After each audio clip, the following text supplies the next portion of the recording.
علیکم ورحمۃ اللہ وبرکاتہ۔ یہ عراق کا دریائے دجلہ ہے جو بڑا مشہور تاریخی دریا ہے، اور یہ ادھر غار ہے سرہ مرہ، جہاں ان کے 10ویں امام 11ویں امام ہیں اور 12ویں امام بھی یہیں سرہ مرہ میں غائب ہیں۔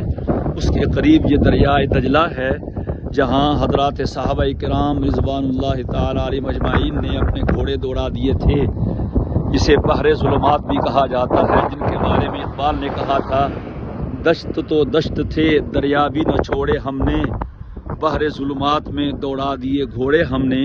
اس وقت ہم اس بحر ظلمات دریائے دجلہ سے گزر رہے ہیں اور آپ کو بھی اس کا نظارہ کروا رہے ہیں۔ یہ ارض عراق ہے، ارض انبیاء ہے، حضرت ابراہیم علیہ السلام کی سرزمین ہے۔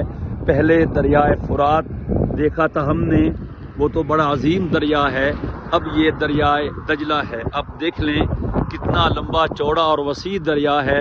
قربان جائیں پروردائے مصطفیٰ پر، حضرات صحابہ کرام رضوان اللہ تعالی علیہم اجمعین کی ذوات قدسیہ پر، جن کو اپنے اللہ پہ اتنا مان تھا، رب پہ اتنا یقین تھا، انہوں نے رب کے سہارے، رب کے بھروسے اپنے گھوڑے ان دریاؤں میں ڈال دیے تھے، اور جب نکلے تو ان کے سم تک بھی گیلے نہیں ہوئے تھے، اور اسی